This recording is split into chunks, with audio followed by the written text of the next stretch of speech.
Hello, slightly different video for today.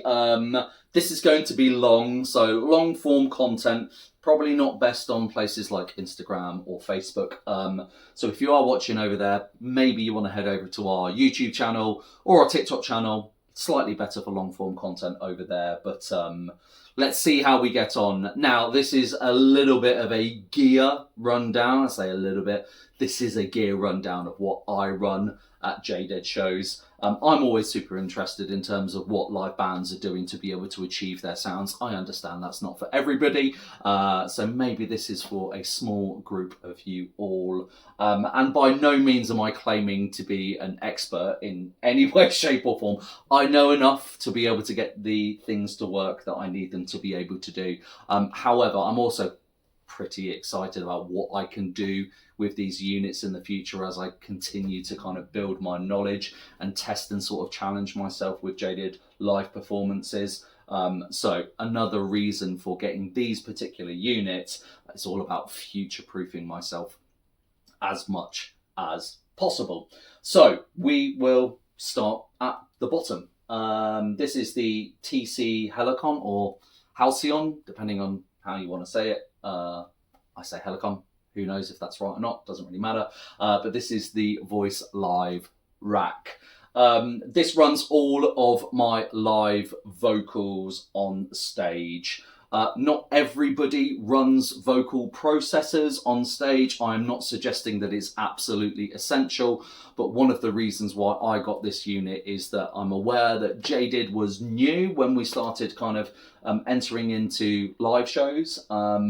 And as a part and parcel of that, I can't afford a front of house engineer at every single show. Some shows I can, some shows I can't. So I wanted something where I could quickly utilize something out of the box to get what I felt was my sound and bring my sound as much as possible to those venues. Now, if there is obviously not our own front of house engineer, we'll be using the venue's front of house engineer. And a lot of the times they won't know who we are. They don't know what we effectively sound like. And again, another reason for having all of this, but again, particularly on that kind of vocal unit as well, is that, as I said, I can control it as much as possible out of the box. We will be playing festivals. We do play festivals where we get no sound check. We are a supporting band quite a lot of the time as well. So sound checks are effectively reduced, or if there's issues within the day, yours is the sound check that kind of reduces further and further. That is not a problem for us if my equipment is set up in the right way and we can be as efficient as possible. And I think the other thing as well is that venues, front of house engineers, promoters, when everyone's got some big time constraints, presenting myself in the right type of way, presenting JDead in terms of our professionalism in those venues in the right type of way is super, super important for me as well. I've done this for long enough in terms of being a touring musician to know that it's important for everybody, and it's something that I wanted to kind of bring to our live shows in terms of that efficiency as much as possible. But anyway, back to that main unit in terms of the Voicelive rack. What it effectively does for me, as I said, it gives me that out-of-the-box sound that I like to have. It's got a range of different bells and whistles that I do not use through its entirety in any way, shape or form, but it is very easy to be able to use. It is super intuitive. All of these are either push buttons and touch control sensitive, or you have simple knobs to be able to twist and dial in as much as possible within the particular room or venue that you are effectively at. Now, for JDead performances, the modules and the effects that I use within this is the delay, the reverb and the double. So that doubles my vocals effectively. The other great thing with it as well is it's got stereo output in regards to those vocals as well. So you get a lot more room, you get a lot more transients through, again, especially with the delay and the doubling effect. Really, really important to be able, for me personally, to be able to have stereo output in regards to my vocals with those types of effects on it as well. But again, because they are push button, I can turn them off and turn them on to the liking and working with the front of house engineers, whether that is my own front of house engineer that has been, there for particularly for JDead, or whether it is the venue's front of house engineer. They may have something which they think is more in tune to their venue. They may have something that they like. They may want to be more involved, where they actually may want to feel like they want to control those things throughout the show. It depends on the individual that you get on the day, and you never really know who you're going to get. And that's not saying whether it's good or bad, just saying that it's different. But as I said, gives me that level of control just to be able to turn things on and off as much as I need to.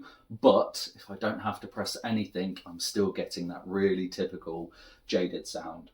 The rack also as well is great in terms of my vocal style as well, especially for the type of effects that I use on it. It would not work with all of the effects in terms of my vocal style. So especially in our live performances, there is a lot of differences in my voice, from screaming, fry vocals, some guttural vocals if I feel like it, as well as singing as well in different ranges. And this copes with it extremely well. So again, really happy with it. I think one of the reasons why I picked it, I looked at vocalists that I effectively like. I tried to do some research on YouTube, and I actually found that Depeche Mode also use this unit. They have the bigger version of it. This is effectively exactly the same. It's just in a 4U rack unit format effectively. So it's got some kudos behind it with some great individuals where it's been tried and tested previously.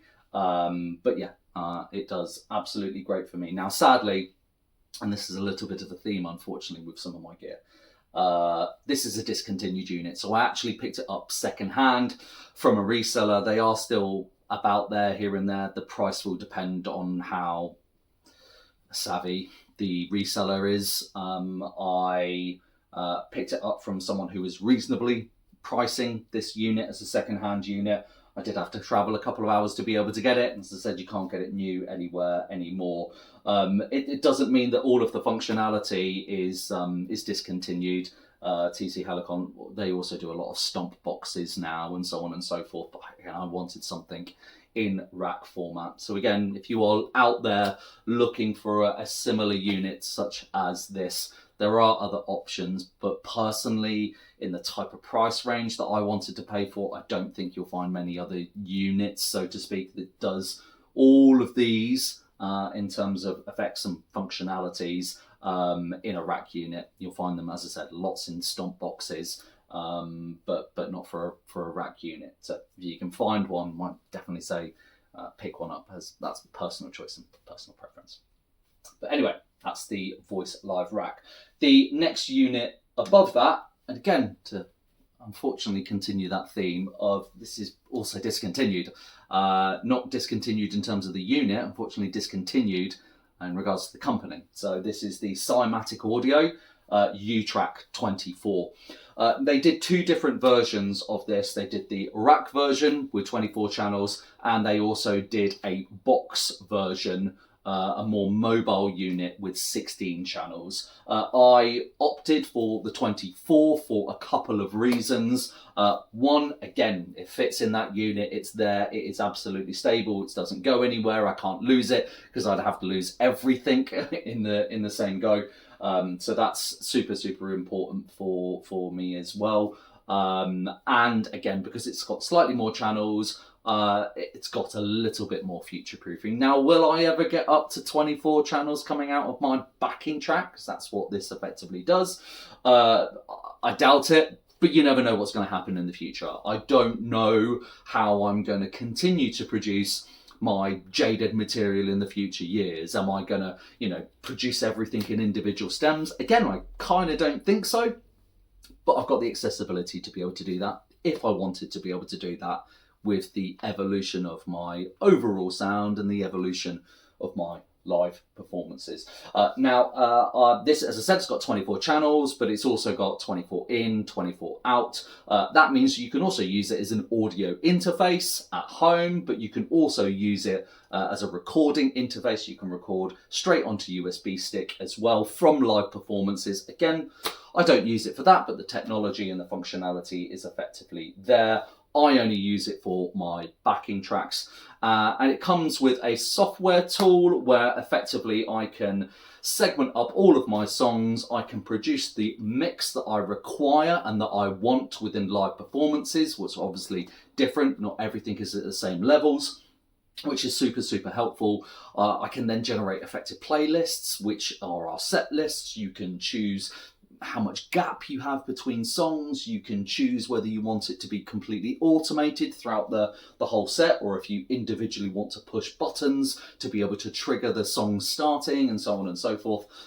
My personal choice for JDED shows is there is one button to push at the start and the rest of it is automated, maybe because we're a little bit too simple and I just kind of want to get on with the show and enjoy ourselves. But as I said, that's a personal choice.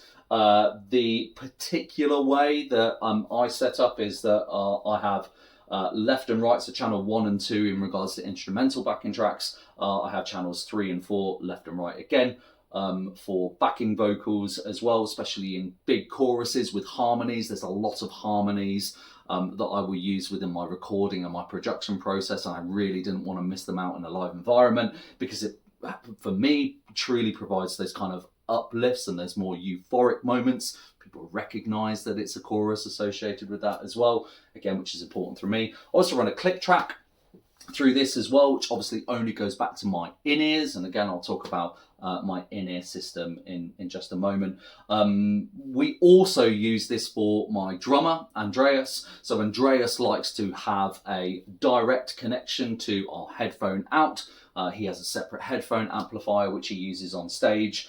That includes the click track for him and all of the rest of the tracks, as I said, so backings and for vocals as well as instrumentals. He'll also use a wedge for any other live sound that is effectively there but direct into his headphones. He's got that core element, again, that brain of effectively what runs those JDED shows as well. The other thing in terms of why I got these two units, which you can use as well, is that this has a separate output, and this also has the TC Helicon. It's got an aux input, which basically means in simple terms, when you are using things like delays with a tap delay, it's got to be in tempo. It will effectively register the tempo of the backing track that is going into.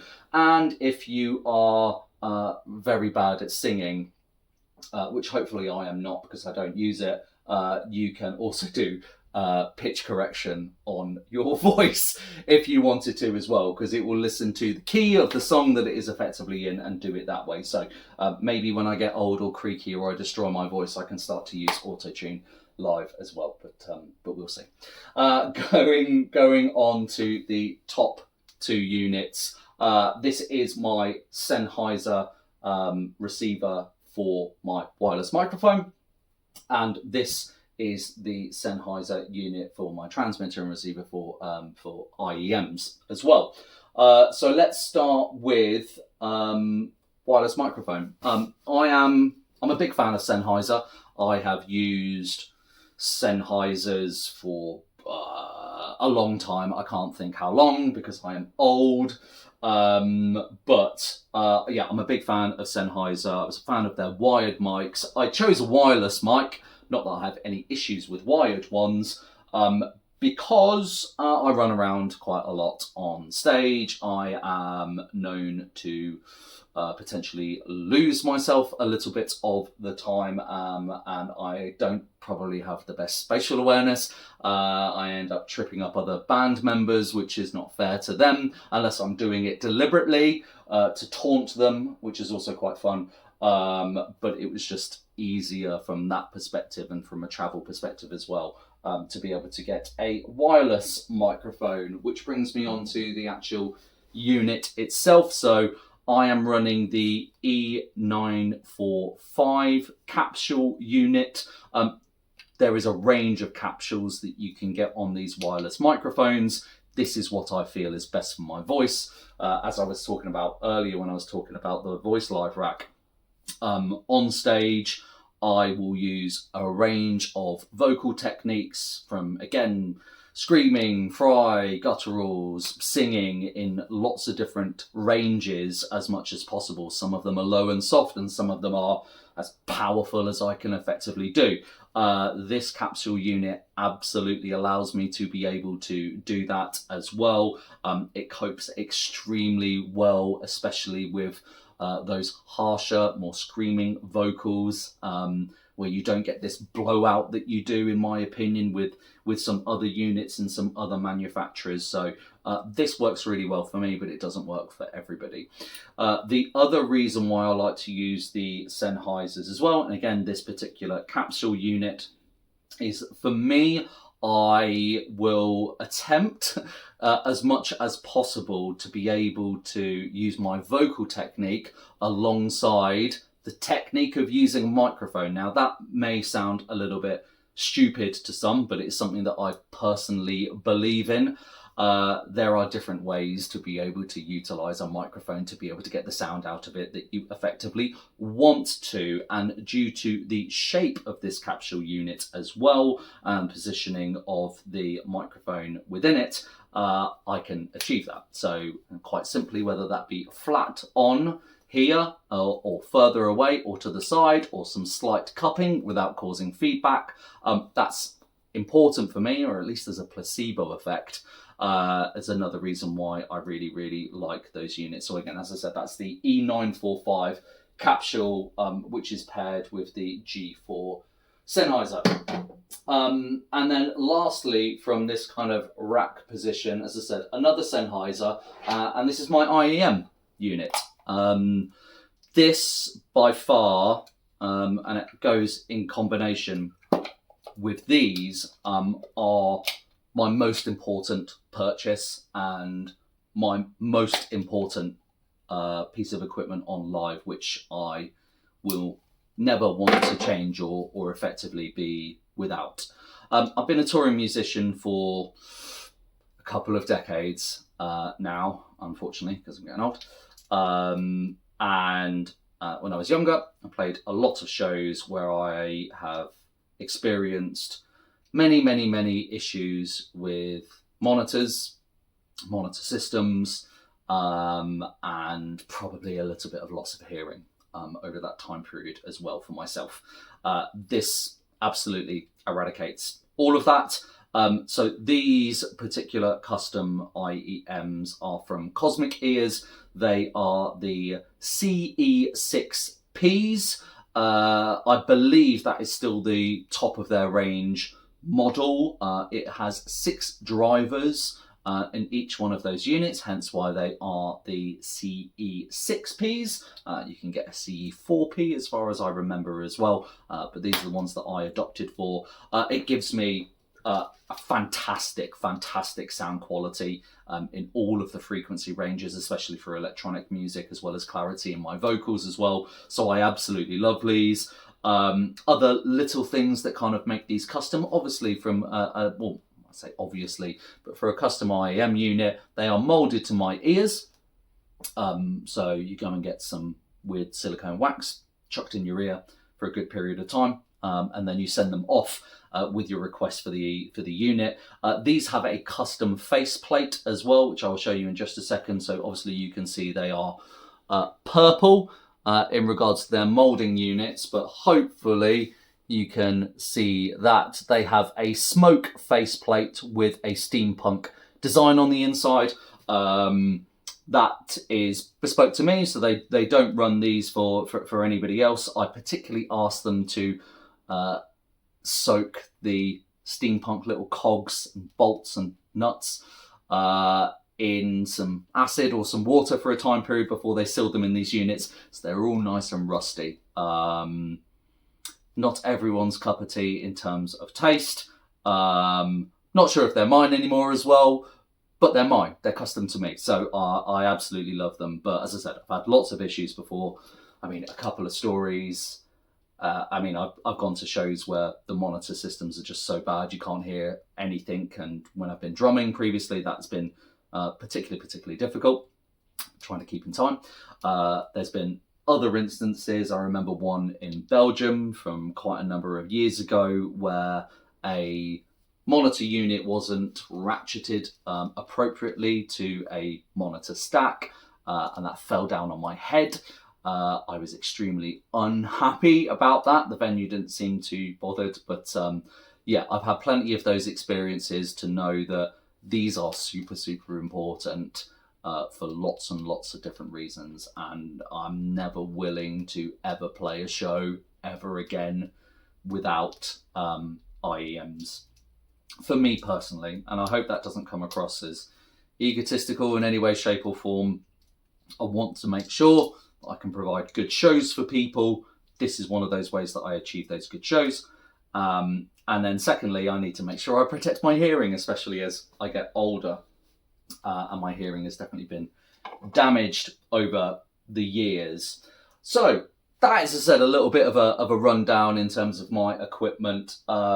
Couple of other things to be able to note just in regards to that future-proofing as well, and some of the other equipment that we effectively have on stages and so on and so forth, is that the Cymatic can also run MIDI out from it as well. You can effectively trigger all of your DMX lighting if you want to. It's a little bit too technical for me at the moment, but maybe I can learn it. I think the next stage for Jaded in terms of our live performances is we've got Hilga who plays bass for us. He runs a Blind 6 HX Stomp as an amp simulator. And Matt, our guitarist, also runs an amp simulator. He is now running a Quad Cortex from Neural DSP. You can trigger through MIDI, through your programming, both of those amp simulators, so there is no stomping on the ground or tripping up in terms of trying to be able to change your sound and everything else. I think that's probably going to be the next evolution with using these kind of units for Jaded Live. If you are interested in any of the units that the bassist and the guitarist runs as well, let me know. Maybe I'll do a video in regards to those in the future as well, because they really, really do help. And I think especially amp simulators here and now, I've even been one of those individuals that turn them down quite a lot in the past, but the new technology is absolutely wild, and there is no reason why we shouldn't embrace them with the type of technology that we effectively have. So yeah, let me know if you've got any questions, let me know if you've got any thoughts, and also let me know if you've got any education for me as well, because I don't claim to be an expert in any way, shape or form. I know enough to be able to hopefully provide some good quality shows for everybody, and also, as I said, make it super efficient for me and make it super efficient for the colleagues across the countries and venues and locations that we work in. Anyway, hope that was helpful. See you later. Bye.